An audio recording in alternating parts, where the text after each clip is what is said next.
చిచి పాడి మాటలు మాట్లాడకన్నాయి. ఆ డైమండ్ రాణి విషయం అయితే ఇంకా ఆగట్లేదు. ఎక్కడ చూసినా అదే టాపిక్ నడుస్తుంది. సైకో అన్న ఎక్కడ చూసినా ఒకటే మాట వినిపిస్తుంది. మన ఐరన్ లెగ్ సపోర్ట్ ఇచ్చిన డిఎంకే బొక్కబోర్లో పడిపోయింది అంటున్నారు. టీవీ ఓపెన్ చేస్తే అదే, ఫోన్ తెరిస్తే అదే. మాకు విసుకొచ్చేసింది మావిగానన్నాయి.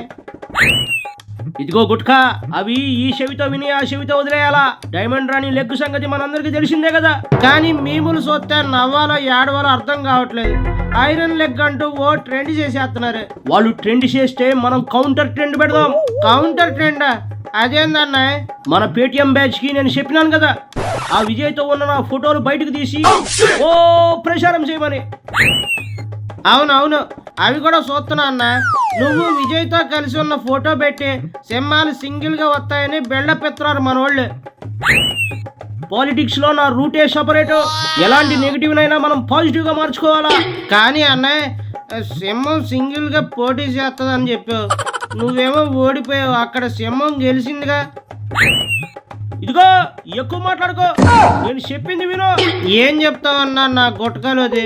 నువ్వు చెప్పే ఇని సిరాకు దొబ్బింది. కానీ జలగన్నా, నిజం చెప్పాలంటే ఐరన్ లెగ్ మీద పడుతున్న దెబ్బని మీరు ఇలా కవర్ చేయడం చూస్తుంటే నేను కొంచెం షాక్ అవుతున్నా అన్న. నీ మొహం షాక్ ఎందుకు సామే? నా డర్టీ గేమ్ అర్థం చేసుకోవాలా. ఎక్కడ దెబ్బ పడితే అక్కడే కవర్ చేయాలా.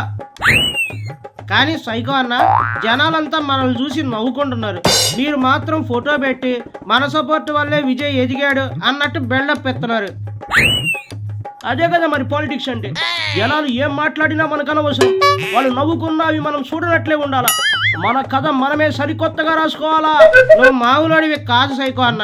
తప్పు మనమైపే ఉన్నా నువ్వు మాట తిప్పేసి గొప్పగా చూపిస్తున్నావు. మడమ తిప్పడమో మాట మార్చడమో నాకు బాబాయి గొడ్డలితో పెట్టిన విద్య. నేను చూస్తుంటే నాకు సిగ్గేస్తుందన్న. చదువు సంధ్య లేకుండా గాలికి బలాదూర్లు తిరిగిన నాకు రాని దరిద్రపు ఐడియాని నీకు ఎట్ట వస్తున్నాయి నాకు అర్థమై సావట్లేదు. సిగ్గుకే సిగ్గేసే పనికి మాలిన తిట్లు తిట్టే నీకు సిగ్గా? ఊరుకోవయ్యా, ఎవడైనా వింటే నోటితో నవ్వడు. నిజమే అన్నాయి, నాకు బండబూతులు వస్తున్నాయి. కానీ నీ లెవెల్ నీచ నికృష్ట పాపిష్ట ఐడియాలు నా బుర్రకి తట్టడం లేదు. నేను స్ట్రైట్ గా నోటికి వచ్చినట్టు ఏదో పిచ్చివాగుడు వాగేస్తున్నాను. అందుకే నువ్వు అలా సచ్చినావు, నేను ఇలా సచ్చిన. చిచి పాడి మాటలు మాట్లాడకన్నాయి. ఆ డైమండ్ రాణి విషయం అయితే ఇంకా ఆగట్లేదు.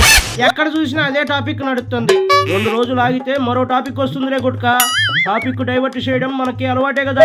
అప్పటి వరకు మన కౌంటర్ స్టోరీ నడవాలా. కౌంటర్ స్టోరీ అంటే ఇదేనా? విజయ్తో ఫోటో పెట్టి మనమే గెలిపించినట్టు చూపించడం అంటావా? అవును, అదే జరగాల. నవ్వుకున్నా తిట్టుకున్నా సరే ఆ విజయ్తో నా ఫోటో తిరుగుతూనే ఉండాలి. ఆ రకంగా అయినా నేను జనాలకి కనిపిస్తూనే ఉండాలి. నీ ప్లాన్ వర్కౌట్ అవుతుందంటావా? నిజంగానే నిజం అనుకుంటారా లేక మనకి దెబ్బ పడుతుందా? ముందు ఆ ఐరన్ లెగ్ గోల ఆగాలిగా గుట్కా. అసలు మన ఐరన్ లెగ్ నే పార్టీ నుండి తీసేస్తే దరిద్రం పోతుంది కదా. ఏలి నాటి శని అంత తొందరగా పోదు. ఆ జిడ్డు వదలదనే కదా ఈ కవరింగ్. గట్టిగా ఒకసారి వార్నింగ్ ఇవ్వచ్చుగా అన్న. నీ లెగ్ వల్ల ఎంత డ్యామేజ్ అయిపోతుంది పార్టీ. కానీ నా లెగ్ ఏమైనా బాగుందా ఏమి? అలా అంటే నా హిస్టరీ మొత్తం తీస్తుంది. నేను ఎవరిని కలిస్తే వాళ్ళు పతనం అయిపోయినారో మొత్తం అన్ని తీసుకుని నా లెగ్ గురించి చెప్తుంది. అప్పుడు నేను తల ఎక్కడ పెట్టుకోవాలా? ఎక్కడ పెట్టినా బాగోదులే మావిగానన్నాయి. మన పేటిఎం గాళ్ళతో మన డప్పు మనం కొట్టుకోవడమే బెటర్. మనము గెలిచేది లేదు, సచ్చేది లేదు. పాలిటిక్స్ లో ఏదో రకంగా గెలుగుతూ మన సైకో చేష్టలతో ముందుకు పోవాలి. అంతే అంతే అంతే అంతేలా జరగన్న. నువ్వు పీకాల్సినవన్నీ పీకేసి ఆస్తిపాస్తులు డబ్బులు బాగా సంపాదించుకున్నావు. మా వరకు మాకు కూడా న్యాయం జరిగిందిలే. ఇదంతా జనాలతో టైం పాస్ కోసం ఆడుతున్న గేమ్స్. ఇదిగో అందుకే ఎప్పుడు ఎవడు గెలుస్తాడో తెలియదు. నువ్వు కూడా ముందే అందరితో ఫొటోస్ దిగి పెట్టుకో. ఫ్యూచర్ లో నాలాగే ఉపయోగపడతాయి. అయితే ఆ బాబు, లోకేష్, పవన్ తో మళ్ళీ ఫోటోలు దిగి దాచుకుంటాలే అన్నాయి. చచ్చింది గొర్రె చిన్నైనా.